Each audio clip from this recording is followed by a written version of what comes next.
Roma triunfa y el imperio se expande. Las ciudades progresan y crecen.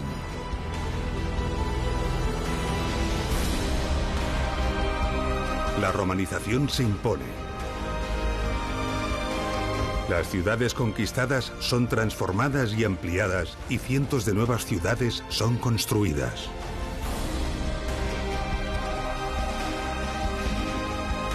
La suma del conocimiento, la ingeniería puesta al servicio del pueblo y el afán por imitar a la ciudad eterna hace que muchas de estas ciudades lleven el progreso y el bienestar de sus ciudadanos a un nivel jamás alcanzado por ninguna otra civilización.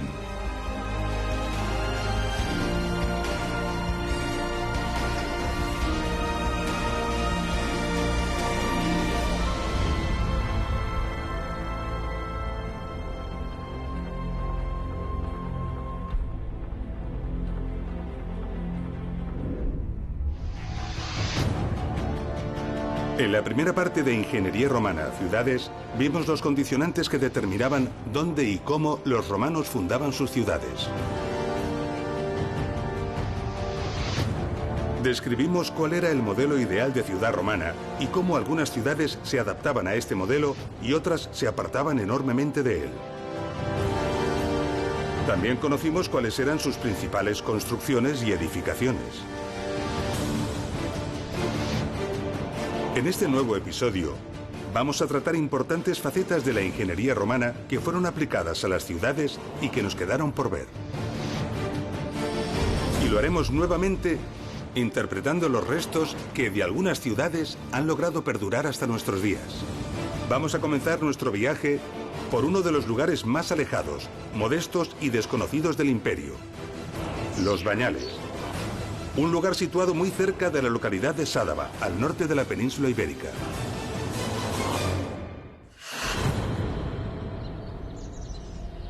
Dado que el clima en este lugar no es benigno y no hay grandes recursos mineros o agrícolas, seguramente su existencia y progreso se debió a que fue punto de tránsito en la vía romana que comunicaba Caesar Augusta con la región francesa del Béarn.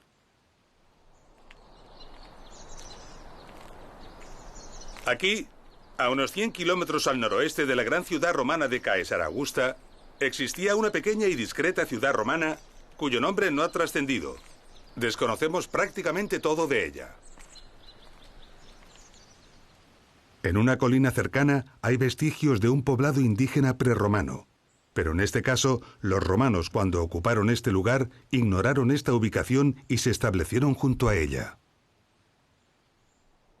Bajo estos campos se encuentran completamente cubiertos los restos de la ciudad, esperando a ser excavados y estudiados. Pero las excavaciones ya han comenzado, sacando a la luz esta pequeña ciudad. Sin embargo, de esta ciudad perduró misteriosamente y sin cubrir algo relevante y en un estado de conservación relativamente bueno. Se trata de un edificio notable, conocido como lugar de baño por la erudición de los siglos pasados, que ha dado el nombre de los Bañales a este interesante yacimiento.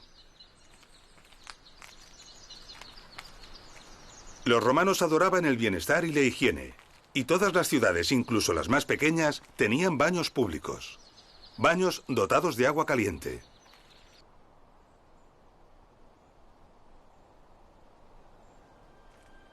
El usuario de los baños entraba en el establecimiento por este recibidor.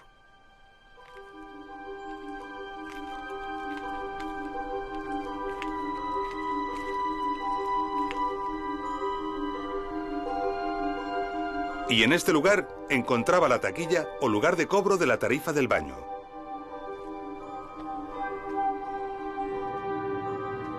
Luego se accedía al vestuario o apoditerium.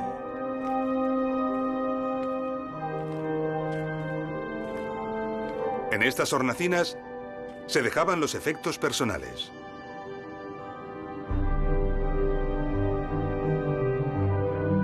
Desde aquí se accedía a una sala de temperatura templada llamada tepidarium.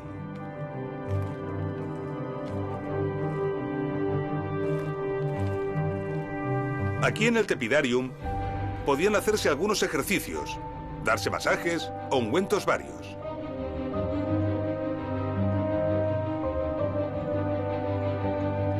Esta sala estaba calefactada. Para ello, el suelo estaba elevado sobre pilarcetes que dejaban pasar el aire caliente. Esta técnica recibía el nombre de hipocaustum.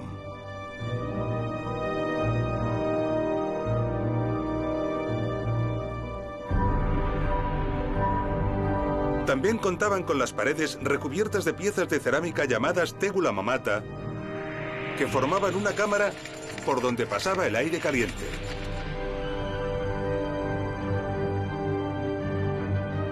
A la derecha de esta sala se encontraba el caldarium. Esta habitación también estaba calefactada y disponía de una pequeña piscina de agua caliente.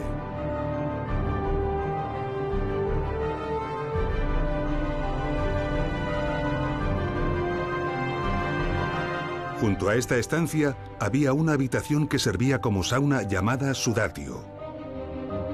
Su ubicación no es caprichosa. Responde a que es la más cercana al lugar de la fuente de calor. Por lo tanto, aquí cerca debía encontrarse la caldera.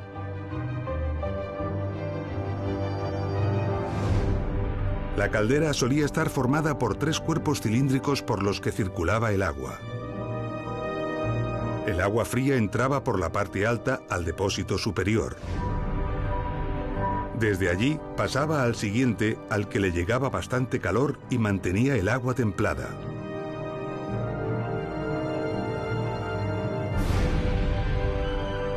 Abajo del todo estaba el que directamente contactaba con el fuego alimentado por los operarios. Esta agua caliente era la destinada al caldarium. Además, el mismo fuego calentaba el hipocaustum y las cámaras verticales de las paredes.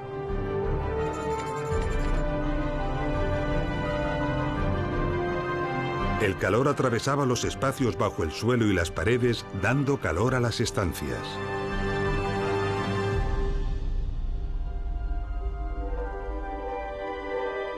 En el lado opuesto, a la izquierda de la sala templada o tepidarium, estaba el lugar de los baños fríos o frigidarium. Esta estancia no estaba calefactada y la piscina era de mayores dimensiones. Aún quedaba en el exterior otra estancia de uso público a la que podía accederse de forma independiente: las letrinas.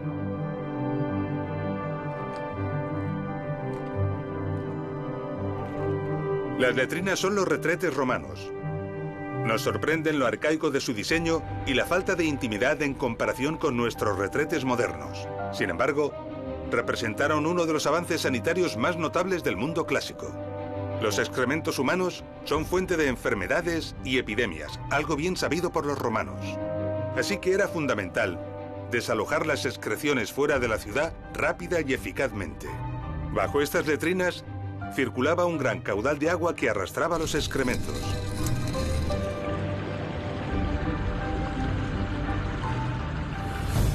Las termas romanas eran uno de los servicios fundamentales para el ocio del pueblo. Era un equipamiento imprescindible para toda ciudad, dimensionado al tamaño de esta. Si las termas de los Bañales pertenecían a una ciudad pequeña y modesta, ¿cómo serían las termas de las ciudades más grandes e importantes? Para comprobarlo viajaremos hasta Itálica, en el sur de la península ibérica.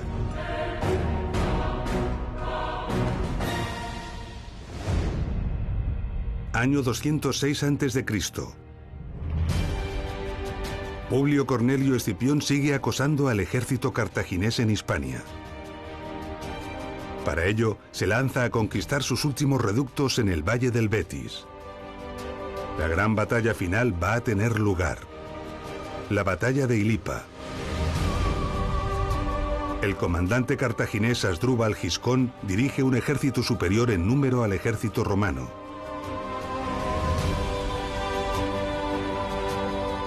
Pero la estrategia de Publio Cornelio Escipión se impone.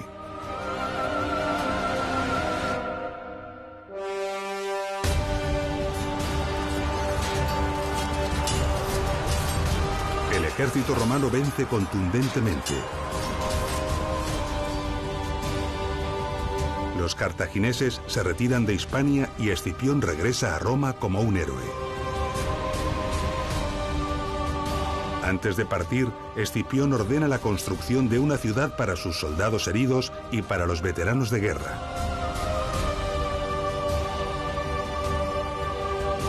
Una ciudad que se llamará Itálica.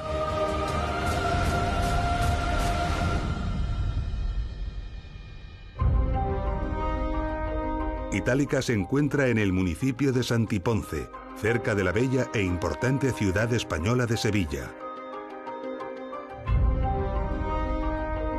Sus restos han permanecido aquí abandonados desde la época musulmana hasta hace bien poco.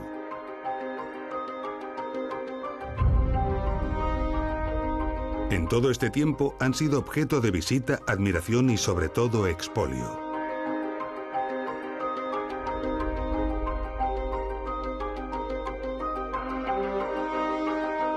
En el siglo XVIII, incluso se procedió a demoliciones y voladuras para extraer materiales y aprovecharlos en caminos, diques y otras construcciones. Afortunadamente hoy es un bien protegido y muy apreciado. Itálica fue fundada sobre un lugar despejado y es fundación de nueva planta y por lo tanto de diseño hipodámico. Es decir, pudo seguir el modelo ideal de la ciudad romana. Su extensión alcanzó unas 52 hectáreas. Su anfiteatro, situado fuera de las murallas, era uno de los más grandes del imperio. Con 3 niveles de graderío, tenía una capacidad para unos 25.000 espectadores.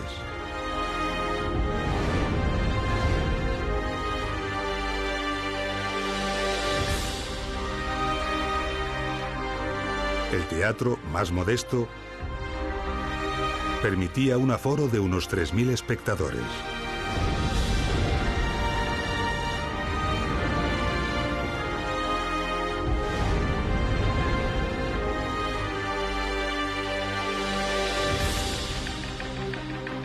Itálica tenía al menos 2 complejos termales de carácter público. Estos restos que vemos aquí corresponden a uno de ellos, las llamadas Termas Mayores.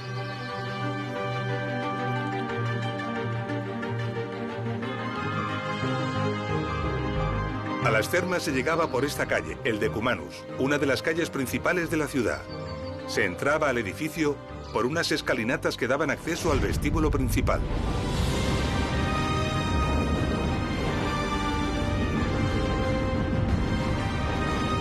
El vestíbulo daba a una piscina con forma de T.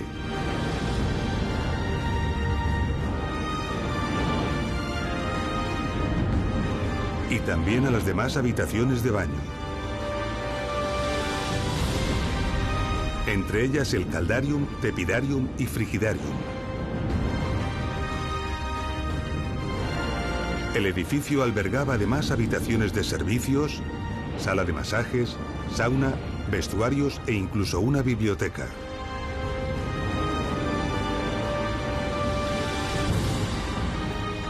Contiguo a esta zona de las termas se encontraba la palestra, unas instalaciones habituales en termas de cierto tamaño.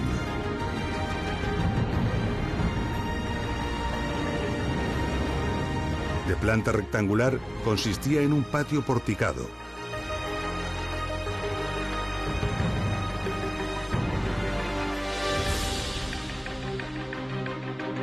La palestra era un espacio donde el ciudadano romano podía practicar lucha o bien realizar diferentes ejercicios físicos e incluso actividades ecuestres.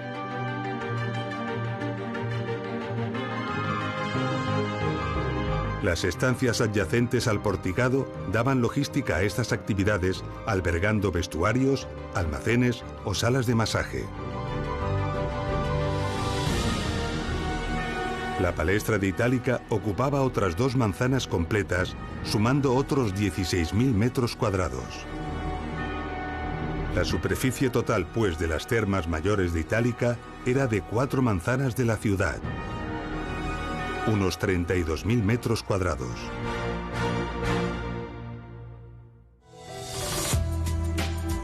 Los baños públicos y su presencia incluso en las ciudades más pequeñas son un buen ejemplo de la importancia que los romanos daban a la higiene. Pero no solo a la higiene, sino también al bienestar. Uno de los valores más apreciados en la antigua Roma.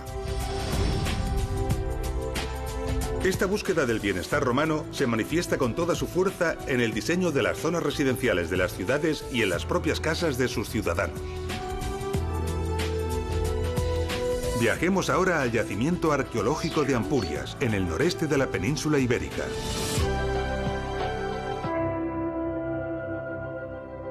Año 218 a.C.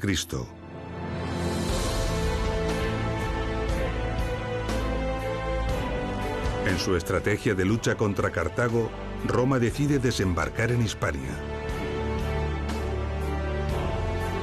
El lugar escogido es Emporión, una ciudad griega aliada situada en la costa noreste de la península ibérica. Los griegos de Emporión se veían amenazados por los cartagineses y habían pedido ayuda a Roma. Los romanos deciden levantar al lado de Emporión un campamento estable del ejército que durante mucho tiempo convivirá con la ciudad griega.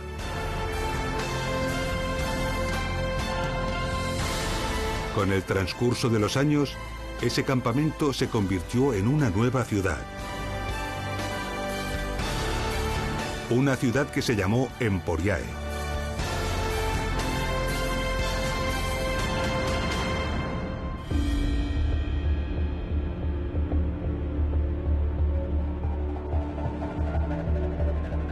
Hoy, el legado de Emporión es el rico yacimiento arqueológico de Ampurias en el noreste de Cataluña.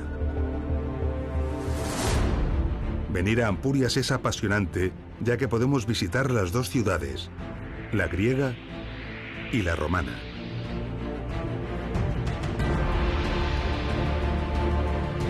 Fue una ciudad de nueva planta construida en un sitio despejado al lado de la ciudad griega que ya existía.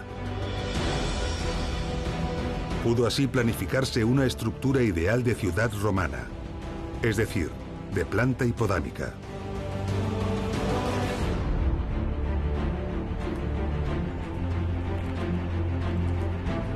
Este es el foro de Ampurias, ocupa unos 10.000 metros cuadrados. En él los gestores del yacimiento han realizado una reconstrucción parcial que permite al visitante hacerse una idea del tamaño y elegancia que esta plaza debió tener.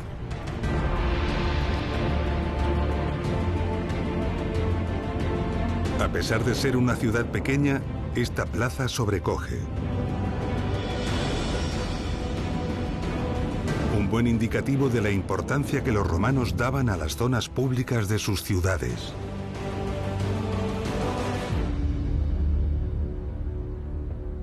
Aquí, cerca del foro, estaban las termas públicas. Ocupaban unos 2.450 metros cuadrados. Son mucho más grandes que las termas de los Bañales, pero bastante más pequeñas que las termas mayores de Itálica. En el noreste del yacimiento, en el lado mejor orientado, encontramos estos restos. Corresponden con una de las casas más importantes de la ciudad, una domus romana. Se accedía a ella, desde la calle, a través de este pasillo.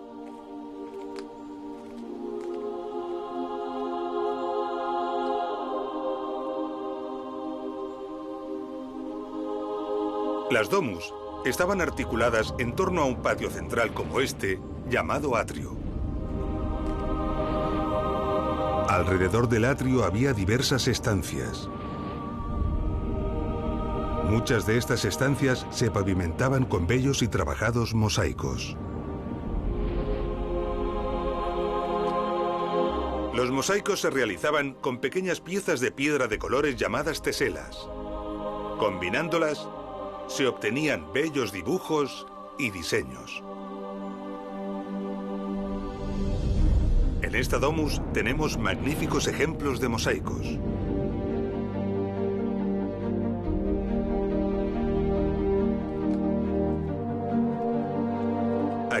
Las paredes nos delatan que estaban enfoscadas con cal y pintadas.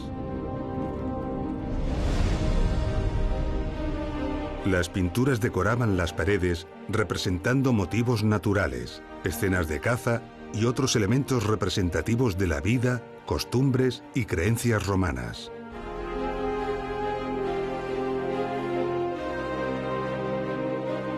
Las estancias que rodeaban el atrio estaban dedicadas a la recepción de convidados, comedores y dormitorios.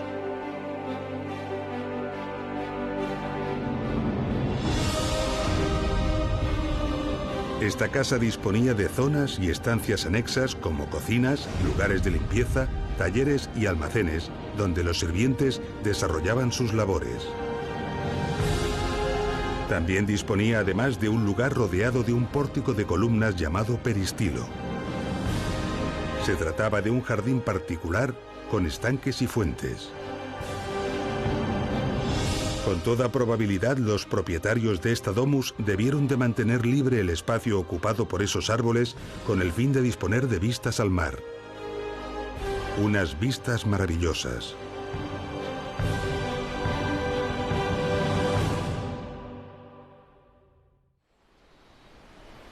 Las grandes y lujosas domus eran habituales en las ciudades romanas de cierto tamaño, pero la mayor parte de las domus que componían estas ciudades eran más pequeñas y modestas. Hacia el centro del yacimiento podemos apreciar una calle que ha sido excavada y que nos ayuda a imaginarnos cómo era una típica y modesta calle romana. Interpretemos los restos.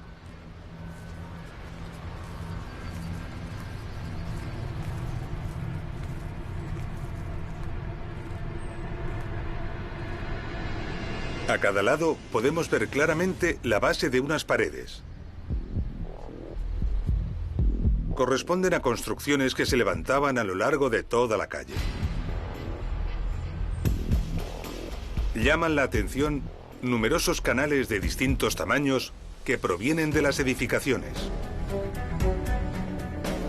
Si nos fijamos, vemos que descienden hacia ese canal central.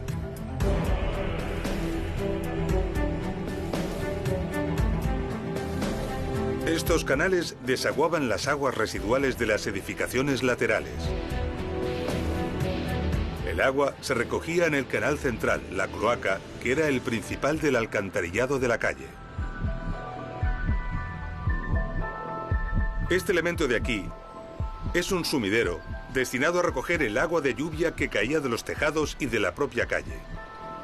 Estos sumideros estaban repartidos regularmente por toda la calle y desaguaban también en la cloaca. Todos los canales estaban cubiertos, el central con grandes losas de piedra. Sobre ellos se encontraba el enlosado de la calle y a ambos lados un bordillo. Las edificaciones de este tipo de calles solían albergar locales comerciales en la planta baja y viviendas en las plantas superiores. La cloaca central de la calle, tras recoger el agua del resto de canales menores, se unía a otras para formar una completa red de alcantarillado que extraía las aguas residuales de la ciudad desaguándolas, en este caso en el mar. Ampurias era una ciudad pequeña, pero ya tenía un buen sistema de alcantarillado. Esto era habitual incluso en las ciudades más pequeñas. Las terribles epidemias de peste que asolaron Occidente durante los muchos siglos de la Edad Media pudieron evitarse así en la civilización romana. Para poder comprender cómo funcionaban los sistemas de alcantarillado en ciudades más grandes y complejas, viajaremos hasta Caesar Augusta, la actual ciudad española de Zaragoza. Año 27 a.C. Roma está a punto de culminar la conquista total de la península ibérica. Solo queda un pequeño territorio del noroeste peninsular.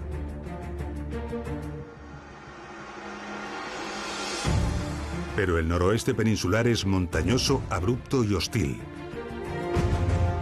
En él Las legiones romanas no pueden imponer su estrategia de combate de campo abierto.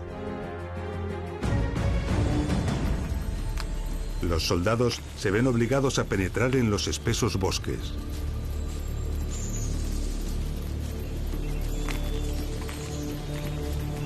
Allí, cántabros y astures practican una estrategia de guerra de guerrillas.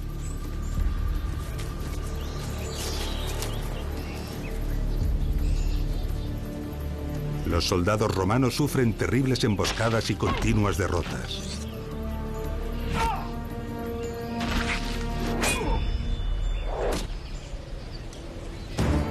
Los continuos fracasos impacientan al emperador Augusto, quien decide desplegar por tierra y por mar una descomunal fuerza militar.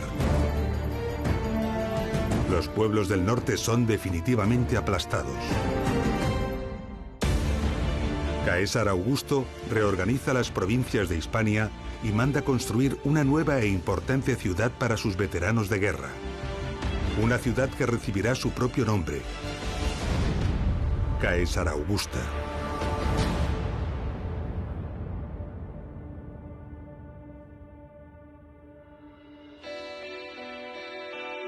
Caesar Augusta no fue capital de provincia, pero fue una ciudad muy importante. Al igual que Tarraco, el emplazamiento estratégico escogido para Caesar Augusta era muy ventajoso, y tras la desaparición del imperio, una ciudad perduró en el mismo lugar a lo largo de los siglos.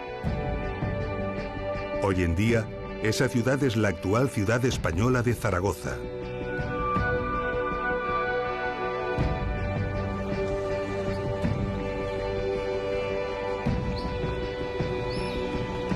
Aquí, en el centro de Zaragoza, encontramos esta moderna y espaciosa plaza. En ella se encuentra la famosa Basílica de Nuestra Señora del Pilar.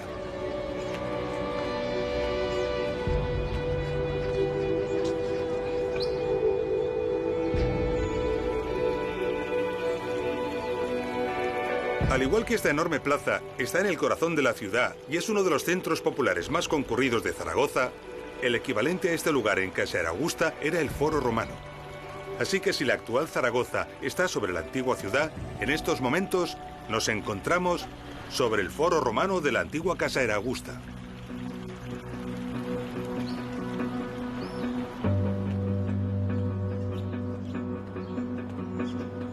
Los restos del Foro de Caesar Augusta fueron localizados en unas excavaciones que tuvieron lugar en 1988.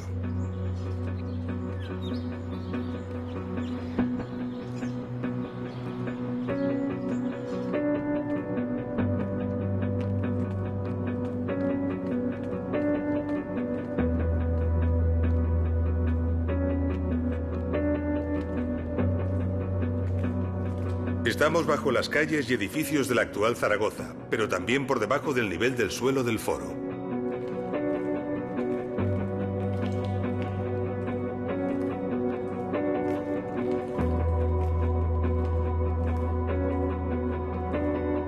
Justo aquí arriba se encontraba la curia, donde se reunían ciudadanos de elevado rango que dirigían y administraban la ciudad.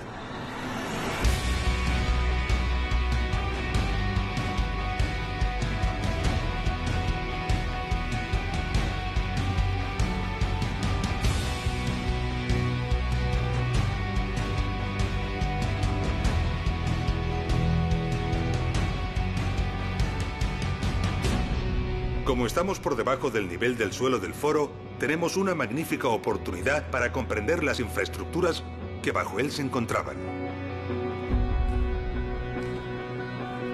Esos grandes bloques de hormigón son las cimentaciones de las columnas de los pórticos del foro.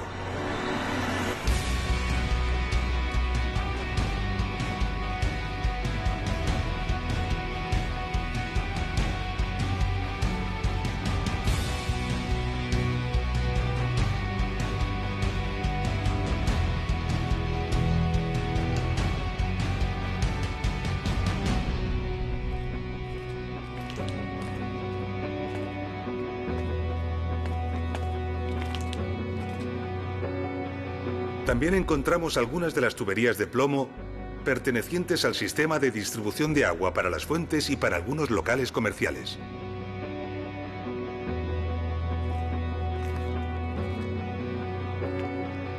Y este es un punto extraordinario para comprender cómo funcionaba el alcantarillado de la ciudad. Podemos observar una cloaca superior de cierto tamaño que debía de pertenecer a la red de alcantarillado del foro.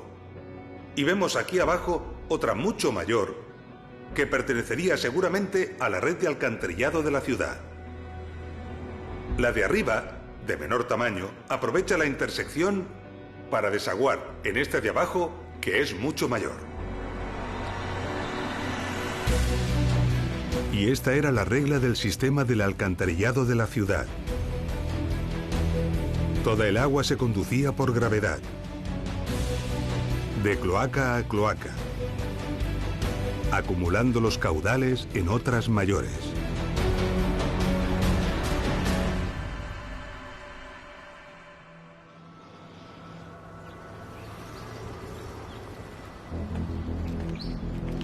Los restos que hemos visto se encuentran justo aquí abajo. Son restos protegidos para su estudio, no accesibles al ciudadano. Se trata de los restos del lado sureste del foro de Caesar Augusta. Los restos del lado oeste se pusieron en valor mediante la construcción de un museo subterráneo. Un museo moderno y atractivo de visita obligada.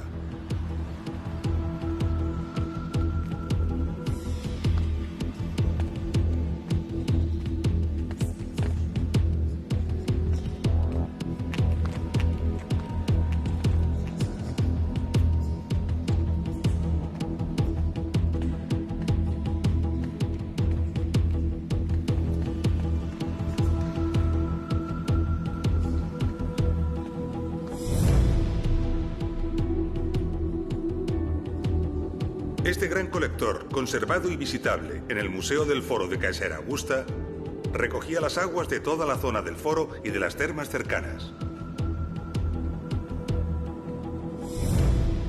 Tiene casi 3 metros de altura y más de 2 metros de ancho, lo que nos da una idea del enorme caudal de agua que antaño debió conducir.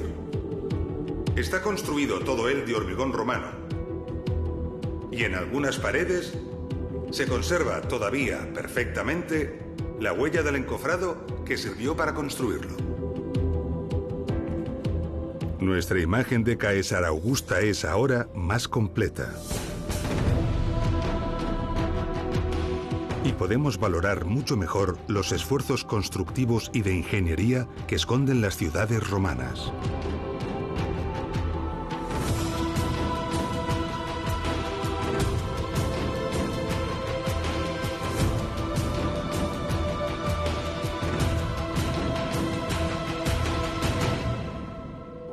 Como hemos visto, una compleja red de tuberías se encargaba de distribuir el agua de manantial por toda la ciudad. Estas redes de distribución apenas se han conservado. Las partes metálicas, especialmente por el expolio sufrido tras la desaparición del imperio. Las partes cerámicas, por su fragilidad, y algunas que eran de madera, por la propia naturaleza del material.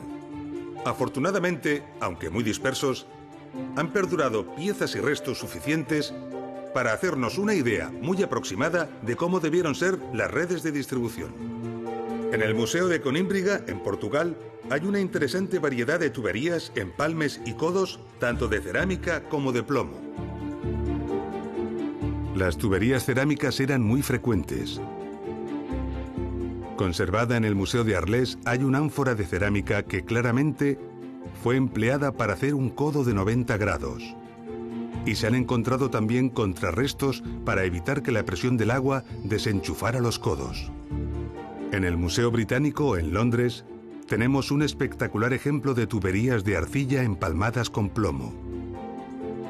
Se sabe que muchas ciudades tenían tuberías de madera de varias formas, aunque solo algunas, excepcionalmente, se han podido conservar, como algunos ejemplares del Museo de Burdeos. La excelente colección Rómul Gavarró y otras repartidas en muchos museos conservan impresionantes ejemplos de válvulas de paso destinadas a regular o cortar el caudal. Destacan también una gran variedad de caños de fuentes, de piscinas y de baños públicos. Y también de grifos, especialmente empleados en las casas.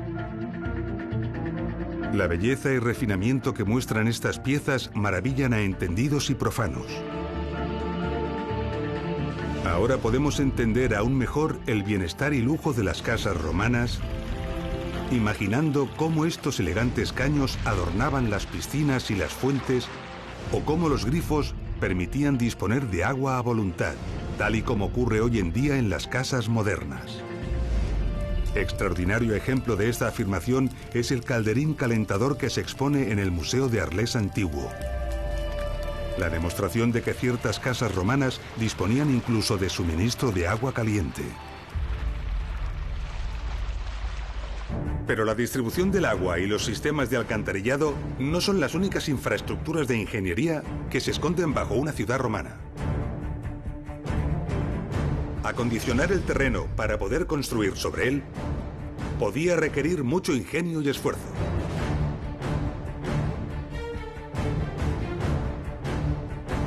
Viajaremos hasta la actual capital de Portugal, Lisboa, la antigua Olisipo, para realizar una visita sorprendente.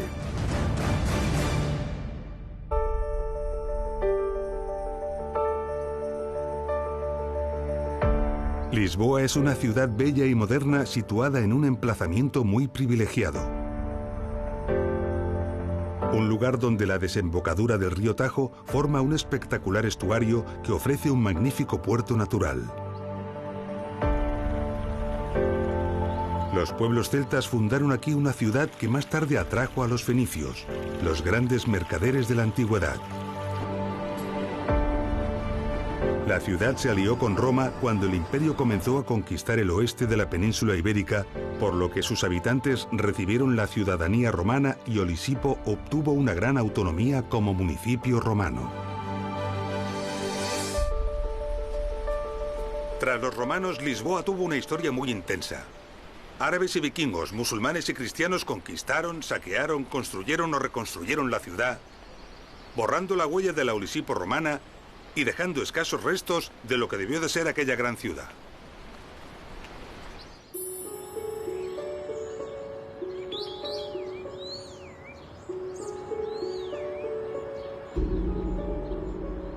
Lisboa tiene un día muy triste en su historia.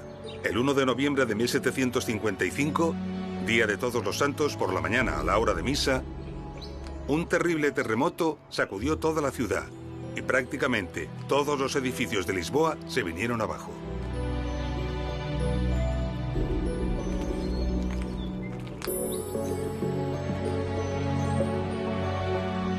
Esta era la mayor iglesia gótica de la ciudad y es uno de los principales recuerdos de aquel terrible día, ya que no fue reconstruida.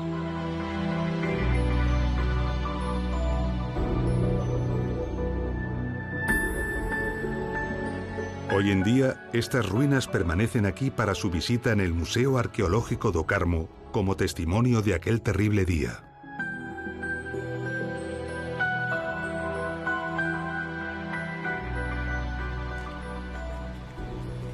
Lisboa quedó destruida prácticamente en su totalidad y ningún edificio quedó en pie. Durante los trabajos de reconstrucción de la ciudad, se encontró una estructura desconocida y misteriosa que había logrado sobrevivir a la catástrofe.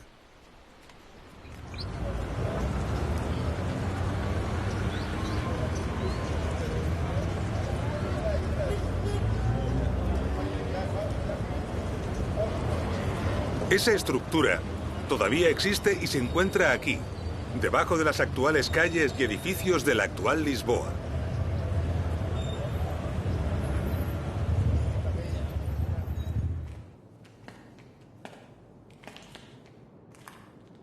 Cuando los lisboetas descendieron aquí, descubrieron unas galerías formadas por unas estructuras de bóvedas.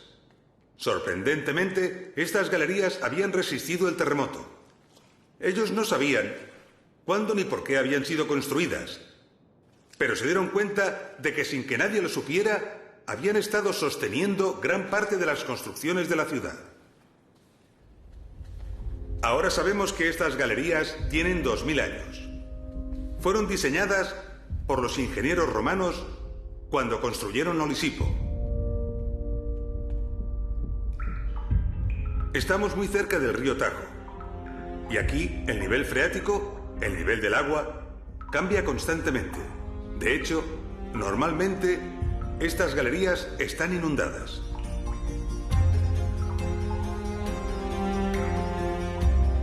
Los romanos decidieron que con el objetivo de evitar inundaciones, la base del foro estuviera por encima de las variaciones del nivel freático del río Tajo.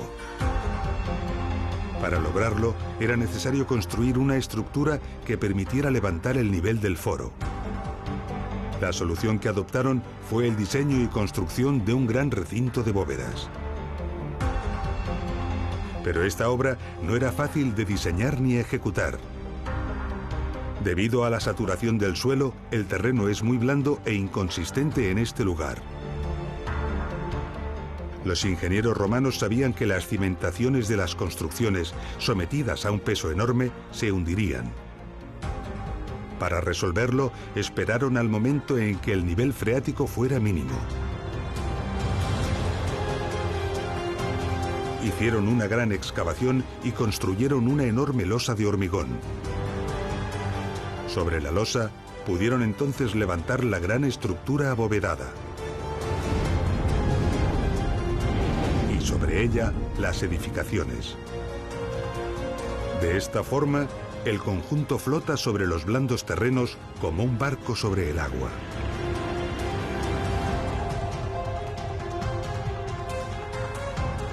Estas estructuras abovedadas, para construir sobre ellas en terrenos blandos o poco adecuados, reciben el nombre de criptopórticos. Ocultos y desconocidos, los criptopórticos de Lisboa, o mejor dicho, los criptopórticos de Olisipo, merecen toda nuestra admiración.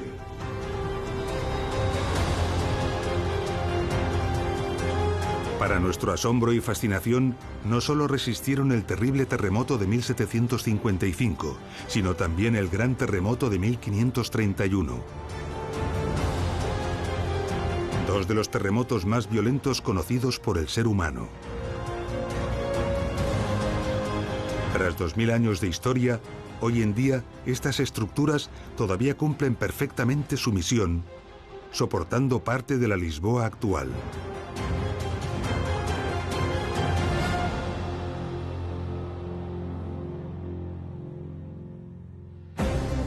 Los criptopórticos fueron empleados a menudo por los romanos para adecuar el terreno sobre el que deseaban edificar. El hecho de que fueran unas construcciones subterráneas o semisubterráneas y que el material empleado fuera el hormigón, facilitó mucho su supervivencia en el tiempo.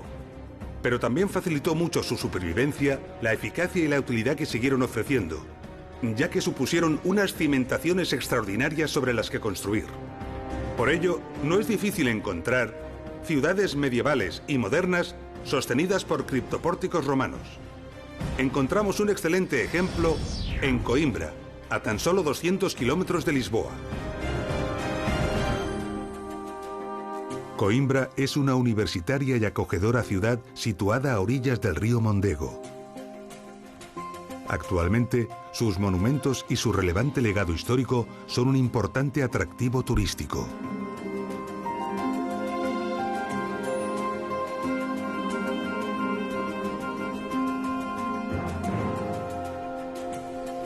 El centro de la ciudad ha sido construido en esa colina, la misma colina que fue escogida para situar la ciudad romana de Aeminium. Por lo tanto, allí arriba fue situado el foro de la ciudad.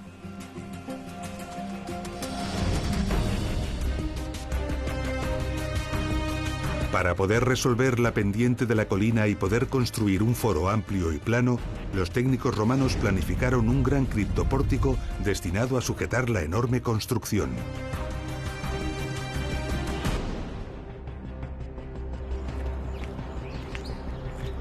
Aeminium desapareció y en su lugar se construyeron otras ciudades, pero todas conservaron y aprovecharon el criptopórtico para sostener sus construcciones. La Coimbra actual utiliza el criptopórtico para sostener gran parte del Museo Nacional Machado Castro.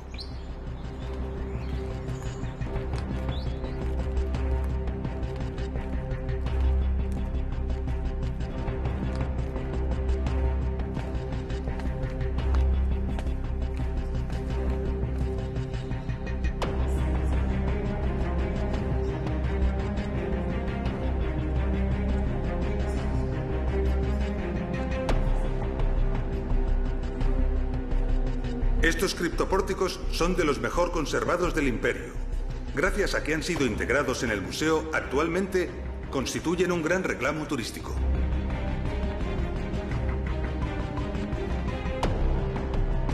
Estos espacios estaban disponibles para su uso y probablemente eran aprovechados, pero no para usos importantes, ya que aquí la humedad es alta y la luz escasa.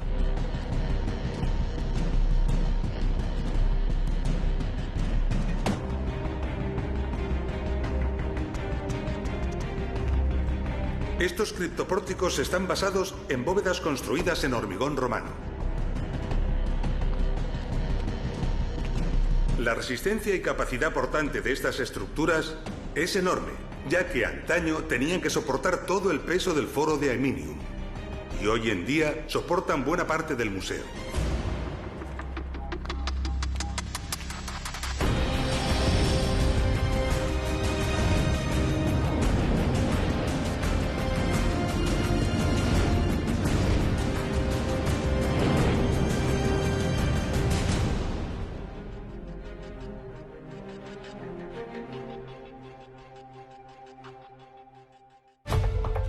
Los criptopórticos fueron utilizados por los ingenieros romanos continuamente y de forma habitual para acondicionar el terreno y poder levantar edificaciones encima de ellos. Pero no fue la única solución.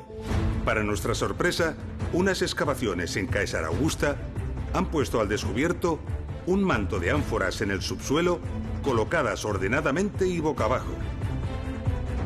Se clavaron en un terreno blando sobre el que luego se terraplenó con sucesivas capas de gravas, ofreciendo así una plataforma estable. Sobre ella se construyó parte de la ciudad. Y en Arles, en el sureste de Francia, se han descubierto multitud de pilotes clavados en el suelo, realizados con troncos de roble y pino. Las investigaciones han arrojado que fueron empleados muchos miles de ellos para sostener al circo de Arles.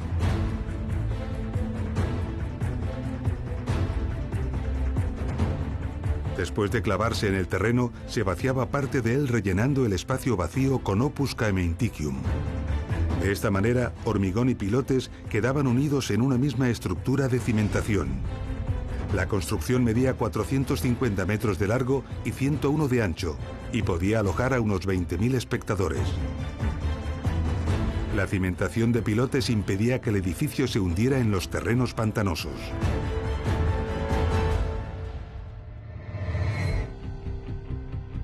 Para desarrollar nuestras explicaciones didácticas sobre la ingeniería que encierran las ciudades romanas, nos hemos centrado especialmente en ciudades de la península ibérica. Lo hemos hecho buscando a veces lugares discretos y desconocidos, pero desde luego dignos de ser valorados y mostrados al mundo. Pero cientos de grandes ciudades, de las que se conservan impresionantes vestigios, han quedado fuera de nuestros episodios dedicados a las ciudades romanas. Algunas de ellas en la propia península ibérica, pero otras muchas fuera de ella. En la antigua provincia narbonensis hay espectaculares restos de importantes ciudades. Narbo, Arelate, Nemausus y Arausio recibieron el nombre de la pequeña Roma por su grandeza y esplendor. En la misma Francia existen ruinas de otras muchas ciudades como Augustodunum, actual Autum, y Durocortorum, hoy conocida como Reims. En Britania, la actual Gran Bretaña, hay excelentes restos de grandes ciudades como Londinium, que dio nombre a Londres, Aquae Sulis, hoy la moderna ciudad de Bath, o Ratai, actual Leicester. Muchas más se extendieron por todo el centro de Europa, como Augusta Treverorum, la actual ciudad alemana de Trier, o fuertes militares como el que hoy conocemos como Saalburg, que además de puestos de vigilancia de la frontera germánica, también sirvieron como ciudades. Más al sur, en la actual Croacia y antigua región de Iliria, encontramos restos de otras importantes ciudades como Pula y Salonae. En la actual Albania están, entre otras, las ruinas de Apolonia. En la zona oriental y helenística del imperio, tenemos un espectáculo soberbio de ciudades, la mayor parte de ellas sorprendentemente bien conservadas. En Atenas, las ruinas del templo de Zeus Olímpico, que fue, en su momento, el mayor de toda Grecia. En la actual Turquía, Éfesos, con su majestuosa biblioteca. Sagalassos, con un monumental ninfeo, o Aspendos, con uno de los teatros mejor conservados del imperio. El espectáculo continúa por el sur. En el Líbano, la gran Heliópolis, actual Baalbek, con sus construcciones ciclópeas, colosales e inconcebibles. Y cerca, la gran Gadara, Pella, Gerasa o la mítica Petra, todas en la actual Jordania. Al oeste encontramos a Cirene, Leptis Magna o la maravillosa Sabrata en Libia. La antigua Tisdrus con su sobrecogedor anfiteatro o la gran Cartago, ambas en Túnez. La magnífica Tamugadi en Argelia y en Marruecos la sorprendente Volúbilis. Y cómo no, las numerosas ciudades de la actual Italia. Como Caralis en Cerdeña, la famosa Siracusa en Sicilia, la bella Verona o la extraordinaria Pompeya. Y faltarían por añadir cientos de ciudades no nombradas, todas soñando e intentando competir con Roma, la ciudad eterna donde el espectáculo y grandeza aún hoy en día desbordan lo imaginable.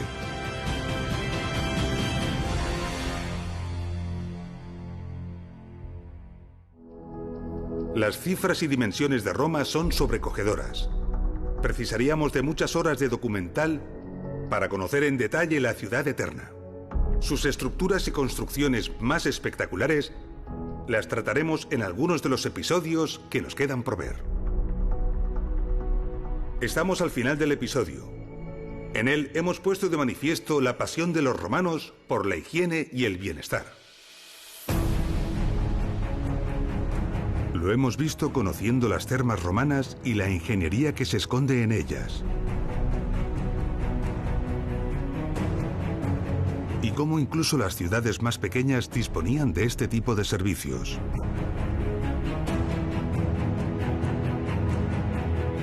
También hemos visto cómo eran las casas romanas.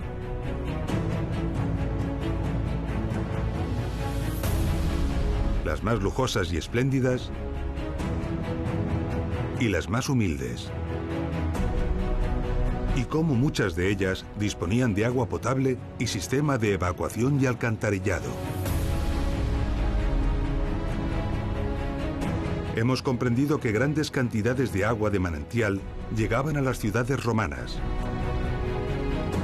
Un agua que se distribuía a toda la ciudad a través de sofisticadas redes de distribución y que una vez usada se desalojaba de la ciudad a través de una compleja y eficaz red de alcantarillado, arrastrando fuera de la ciudad los excrementos y la suciedad.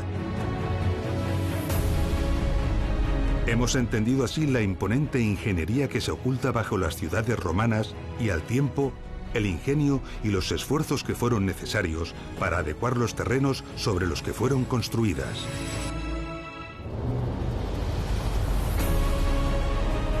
Las ciudades romanas precisaban de grandes cantidades de agua de excelente calidad. Un agua que era captada en los ricos manantiales de las montañas y trasladada hasta las ciudades gracias a ingeniosos acueductos.